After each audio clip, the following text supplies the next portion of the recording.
storytelling. And right now I'd like to bring up Dr. Sabrina Shuck. She is the chair of the Scientific Advisory Board, and she's going to tell us a little bit about your favorite topic, professional development. Yeah. So, I just want to let you know what we're doing with the money that we raised last year for Hayden's Fund.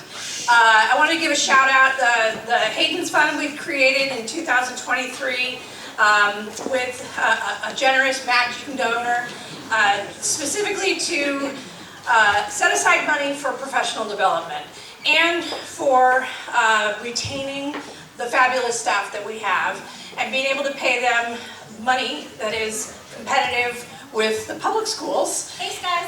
And also provide professional development that we believe is better than a lot of other schools. So, and also to retain staff and keep them growing with us instead of recruiting from the outside. We want to keep the people that we have, and Hayden's Fund was established precisely for that.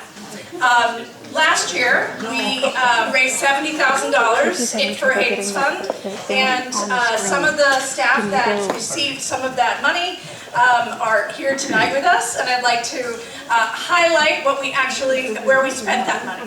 Lydia Steinhoff,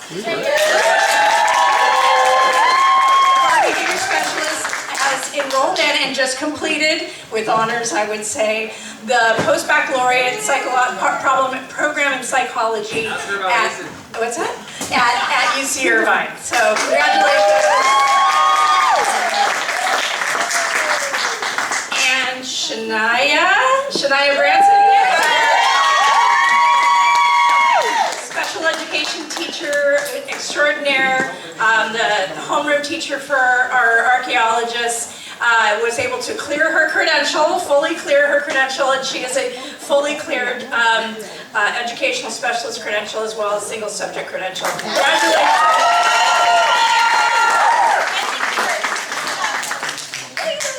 And Sasha, where are you?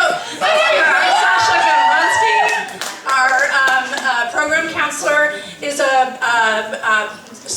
getting certified to be a board certified behavior analyst, so a BCBA is what we call them, and she just completed her first year of BCBA certification after completing her master's degree, and we were able to pay for that supervision out of Hayden's Fund. And Patty Ramsey also completed her first year of certification as a BCBA supervisor. So we are delighted to be growing up from within and letting you know exactly what we're using our money for. And it's an honor to me that we were able to do this, and want to keep it going. So thank you all for all of your generosity this year, and thank you to the PTO and everybody for putting this on. This is just amazing and fabulous. So I'm going to hand it back over to Patty. Thank you, Dr. Shuck. Let's give her one more round of applause. Thank you. Because who doesn't like having more letters after their name? No one I know. So, as the director of students and families, I play a pretty interesting role in a lot of the students' lives. I'm either the hero that rains upon fun shout-out parties and brings fun stuff to the school, or I'm the, oh, we should have made better choices conversation person. So either way, when you're bidding on a lunch for me, or not for me, with me, when we do the auction, I basically get to make all of the really important decisions. So if you want your child to have any kind of feedback about it, it's worth having an audience and starting the negotiations earlier rather than later. Love it. Thank you. Other than working with the students, one of my biggest privileges is getting to work with the staff here at TCS every day. If you're a staff member, can you just wave your hand in the air and say, howdy? There they are. So over 6 years ago, Dr. Shuck was like, hey, do you want to maybe develop the UCI program into like a private school maybe, or like a non-public school? And There is not one day that goes by that I'm not happy for that opportunity and saying yes to that and being able to develop this program into what it is right now. And that is not even close to being possible without the people that you see to your right. They are literally the bleeding hearts of this entire program, and it is impossible to do without them.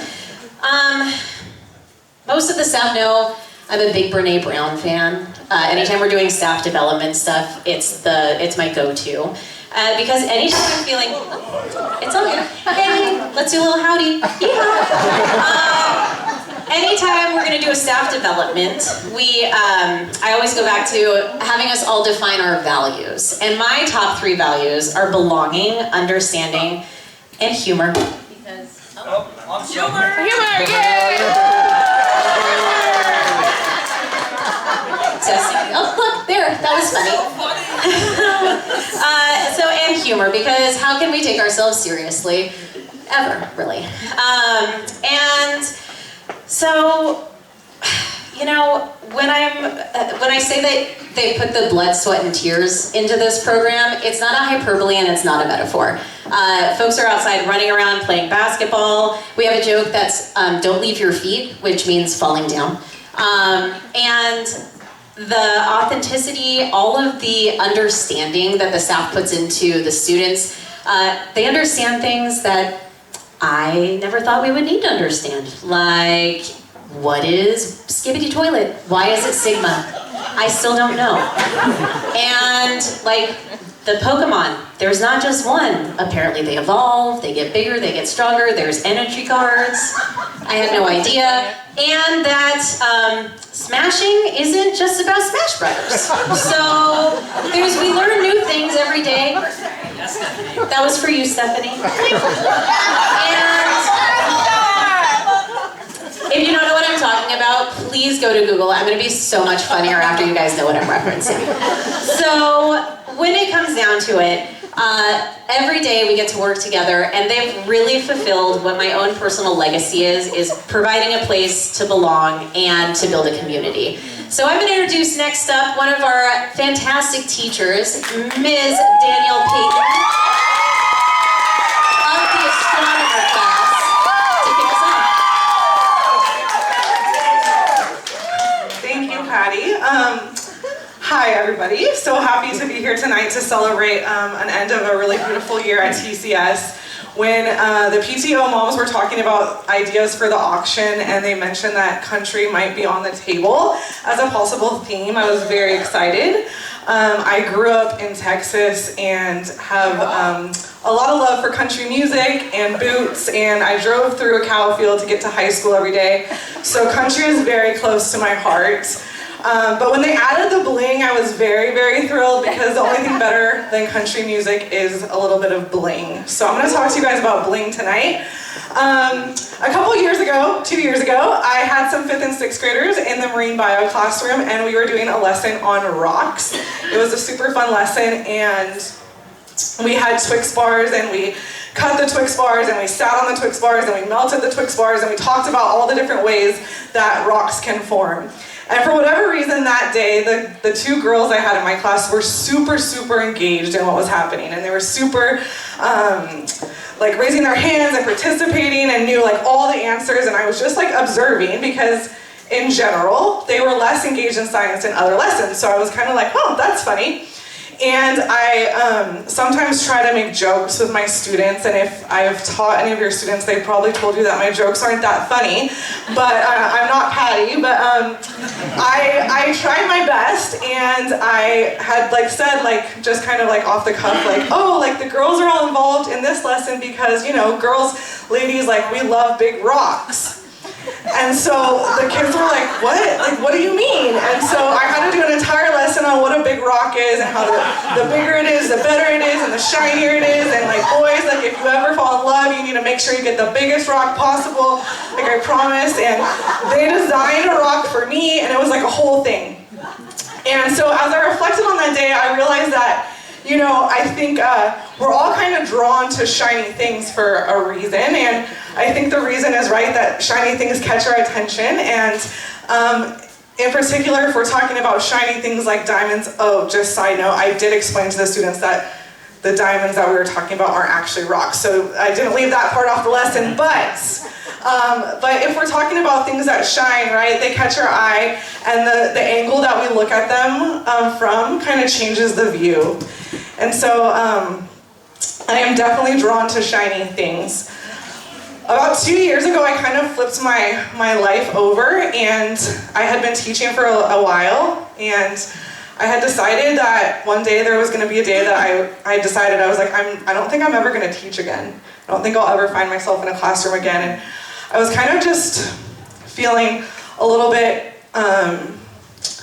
like teaching had lost its sparkle for me. I had lost its shine.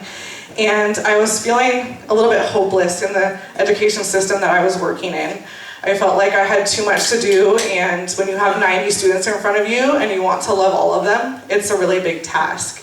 And so I had really discerned that I wasn't going to ever be a teacher again. So I went to the next most naturally fitting thing for a teacher to do, and I went and planned weddings for a while, and that was a really sparkly job. But it turns out that is also not perfect and ideal, and I'm so lucky that I knew about a hidden gem that existed called the Craig School. And I knew because my little brother Robbie had been a part of that school for about, I think like 9 or 10 years, like a long time. Like he would bring home TCS bucks in his pocket, and he'd take things from our house to take for Fun Day Friday. And I was like, I knew everything about the school, but I was like, I'm convinced like I'm not gonna teach again. And he's like, well, you need to just like give it a try, you know? And he's like, this is why, like, you're gonna love it, like, you're gonna get to do the part of the job you love, like, you're gonna have 15 students in your class, and you're gonna have a team, and it's gonna be awesome. And I was like, not buying any of what he was selling. So much so that and Rose called me to ask, they were interviewing for a teacher, and she said, hey, like, just, like, we're interviewing for a teacher, would you wanna interview? And I said no. And I was so proud of myself. I was like, I said no to something, like, let's go. And I was like, I'm doing this wedding thing, and like, this is my future, and like, you know, and then I was sick to my stomach for 2 days. And I really had to kind of consider like what I was passing up on. And I'm so happy that I called Rose back and asked for a second chance. And I'm so happy that what I discovered, what I think I discovered was a real diamond in the rough of education. And I think I couldn't have told you when I started the gift that it would be to watch my students figure out who they are in my classroom. And I would say that I underestimated the gift it would be to work with a team that knows way more than I ever know. It's just so beautiful to watch how our school supports families. It doesn't just support students. And Robbie and I, we grew up with a brother with autism. His name is Sean, and he's truly my biggest diamond in the rough of all of them, and I love him so dearly. But I have to wonder how different our lives would have looked if we would have found a place like the Craig School for him when he was growing up. Because he grew up in a place, in a time, where there wasn't really anything that could support him and help him to grow. And, you know, I think it's obvious what our school does for the students, and I'm here to tell you what it does for the staff who have a chance to live out their dream job, an environment that supports them and helps them to grow. But I think the biggest gift that our school gives is that it collectively supports a whole family unit. And I know my family unit would have been different if we would have had a Craig School for my brother. And I think every single day I send him to his adult program, or I leave him at home tonight to be here, and I just like wonder, like, is he safe? Like, is he good? Is he protected? Like, does he have people that are gonna have his best interest at heart? And I know when your kids come to campus that they have all those things, and I'm really proud to be a part of that team. So I think this theme is pretty fitting, because boots, I think, to me symbolize a lot of hard work and building from the ground up. And I think the bling is like the small little shiny thing that we all have somehow found in our lives that have brought us to this room. So I'm really excited to celebrate that with you guys tonight, and just enjoy the gift that is the Craig School.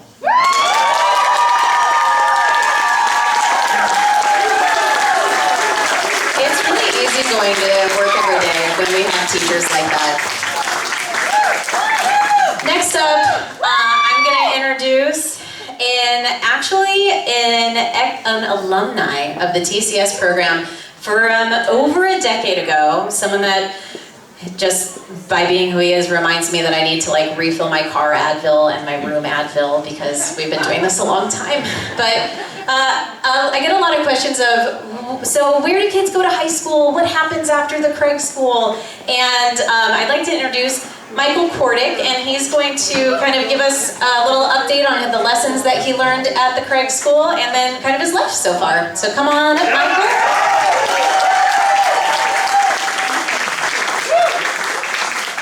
Wow, in front of people. Okay, this is cool.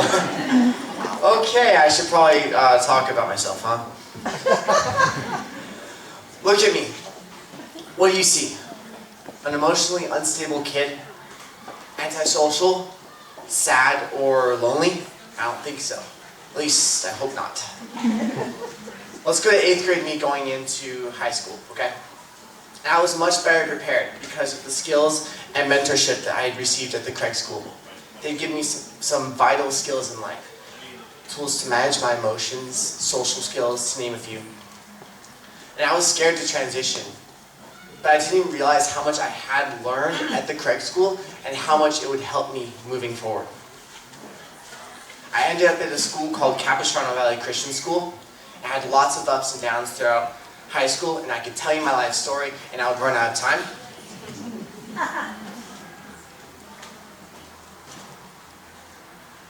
Something very important to me is that I became a Christian when I was in 9th grade, and after I became a Christian, the faith aspect and the trust that God is in control really helped the things that I learned at the Craig School to sink in. And for example, learning how to shake someone's hand. At the time, social skills class seemed pointless to me. Maybe that was just me. But fast forward to the end of 9th grade, I had more friends that I could count, and many of which I actually still maintain up to this day. I was 100 times more social, and that was the best school year I had had in a long time. And I still shake hands with people almost every single day. So, imagine if I introduced myself to you like this. Hi. Nice to meet you. I wouldn't go over well. Giving up. Younger me used to just give up when anything seemed further than arm's reach. And now I find contentment in current circumstances. And I know that there's going to be no point in life when I will have everything 100% figured out. But I seek to make steps towards goals, even if they seem far, and even if I'm only taking baby steps, it doesn't matter. I keep moving forward. So I graduated high school, and that was hard.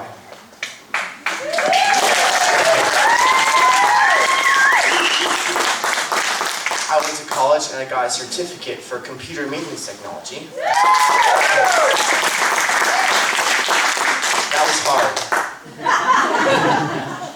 I found a job, and that was very hard. But I'm very glad to be where I am now. I'm very blessed. And so that brings me to today. I'm a martial arts instructor at Karate for All. That is just so cool. Let that sink in. That is just so cool. If you don't know about the program, Sensei Wayne is a 4th degree black belt and an occupational therapist. He's my sensei. Karate for All is an all-inclusive program for kids of all ages and abilities. And if that sounds awesome to you, I will gladly tell you more. And I believe there's also a thing on the bidding thing that you can get. So. But I'm so lucky to be a part of this, all of this. And I have a lot in common with your kids. And I know a lot of them are dealing with similar challenges as what I went through. But if I can make it, they can too. And now I actually get to help people who are just like me. And it's full circle. For all the students at the Craig School, I would tell them that you're not going to have it easy, but that's going to make you stronger. And God brought me through some difficult times, but that's only given me a stronger testimony. And at Karate for All, our motto is never give up. And I want everyone to say that right now. Ready? 1, 2, 3, never give up. That makes me so happy. I'm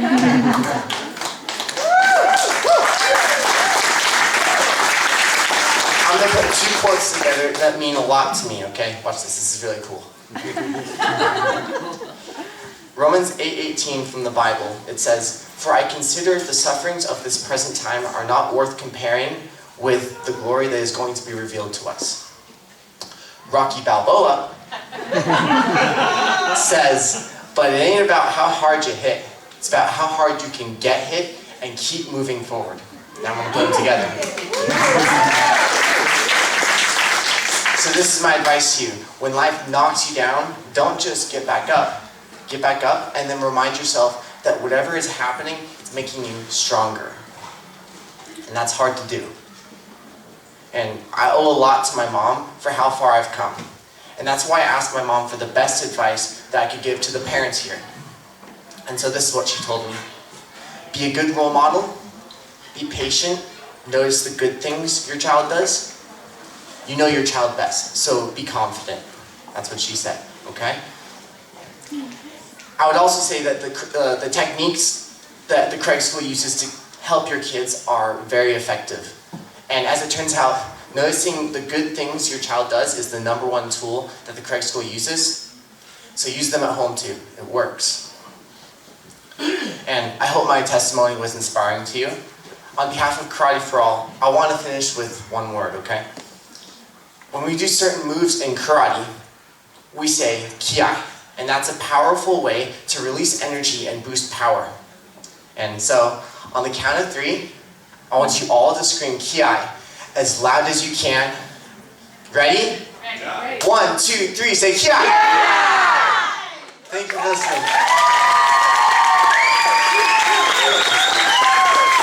Thank you so much, Michael. It's really, really inspiring to see our students go out in the community and find jobs that are just as exciting and satisfying as the folks that work at TCS. It's just like full circle, fantastic to have him back. Thank you so much, Michael, appreciate it. Next up, I would like to invite Mr. Robbie Payton to the stage. He's one of our lead counselors in middle school. He's known as the guy with the moves. So when we start going on the dance floor, please watch out, make space, or jump in. Any of those things would be welcome. And here's to tell us a little bit about the art of dance. I can't believe y'all are going to let me do this right now. It's great. I think my job is to bring this home and tell you guys why you're here. And I want to start by saying on the drive here, I was thinking about what it means to be country music. And I feel like there's 3 main themes of country music, and I feel like we hit those pretty well tonight. It's an open bar, a room full of beautiful women, and let me tell you guys do country well, and a united cause. And you know, when I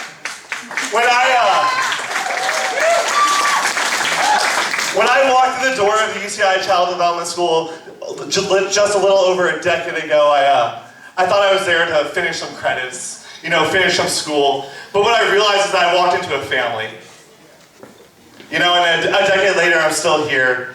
And I'm so inspired to have you guys as my family. And I think the thing that we do well at TCS, and what makes us different, what makes us special, is that every student, every family who walks through the door, you know, they're your kids, but they're our kids, right? They're our children, and we get to co-author in raising them and making them the best version of themselves. And you know, there's this form of dance. Like Miss Patty said, I love to dance. There's this form of dance, this line dancing, right? And when you line dance, there's something really rad about line dancing, and it's this. Line dancing provides a structure for you to know what you're supposed to do, but it also allows you the freedom to you know, make up your own moves in that. And I think that, at the heart, is what TCS is.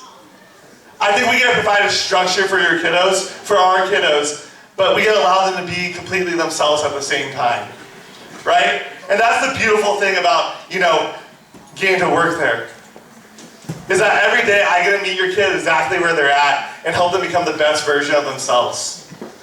So tonight, when When you grab those paddles and you start raising them. When you start bidding on these awesome items. When you're like, Miss Patty, I want that lunch. When you're like, hey Michael, I can't wait for karate lessons. I don't want you to think of this as a donation. I want you to think of this as an investment in your family. Because that's what we are. This is one family, that's all it is.